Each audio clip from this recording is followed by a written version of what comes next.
So unlike Disney Infinity 2.0, I'm really enjoying my time with the original Disney Infinity. The worlds are a lot more varied, have more identity to them, and there's a lot more game mechanics in place to make everything feel unique, everything feel like its own playset instead of just a really mediocre beat 'em up.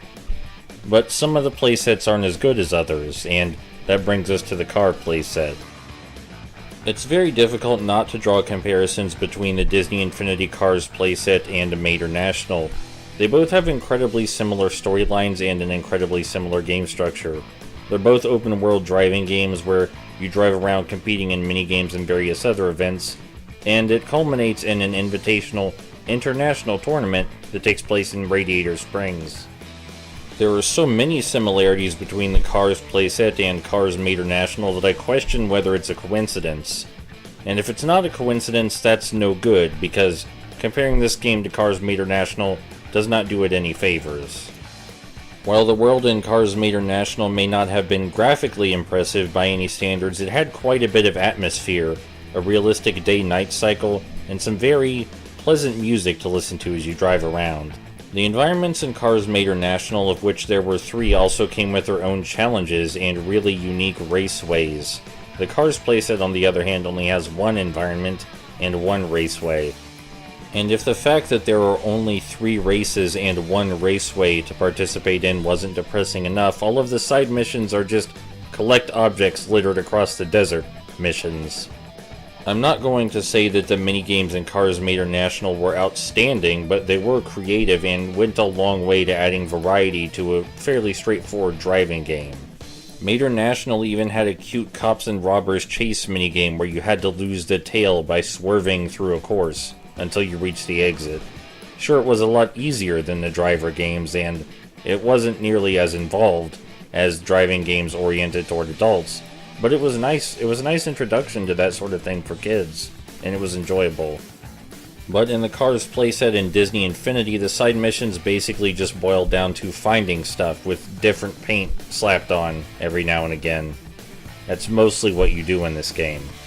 And I was hoping for good things from the setting at least, because I like the idea of helping the citizens of Radiator Springs, similar to the kind of thing one might do in My Sims Kingdom. And it's completely baffling to me because the setting of this movie is the place for you to create a game environment where the player builds relationships with the characters and helps them out in their daily lives. But that opportunity is completely missed. The Lone Ranger playset in Disney Infinity of all things gives a much better feeling of helping people rebuild a town and make it a better place. I haven't really brought up the racing in detail yet, but that's because the racing is incredibly basic. You have a boost meter and you can perform tricks or power slides to fill the boost meter, and the more you boost, the more likely you are to win. The power sliding is incredibly forgiving to a fault, so it basically just comes down to getting boost wherever possible and then boosting a lot. It is again very hard not to make comparisons to Mater National, which also had a similar boost mechanic but made you use the boost in strategic places. The track layouts in Mater National were also genuinely inspiring and interesting, while the track layouts in this game are just kind of there. In spite of the game being incredibly short, it still feels too long. It doesn't spend enough time exploring its racing mechanics, and most of the time is spent on tedious fetch quests. If you describe this playset as a whole, it doesn't sound so bad, and you can see the idea they were going for. You need to help the citizens of Radiator Springs, and after you help them enough, you get to do a new race. So it's basically switching between helping the citizens and racing, but the balance is incredibly uneven, and at least one half of the equation is dull beyond belief, and the racing half is only slightly better. So when you put it all together, to sum it up, you have a complete waste of the setting and series potential. You have a complete waste of the racing mechanics, which, while simple, aren't even adequately explored. You have track layouts which don't encourage strategy and just encourage boosting wherever possible.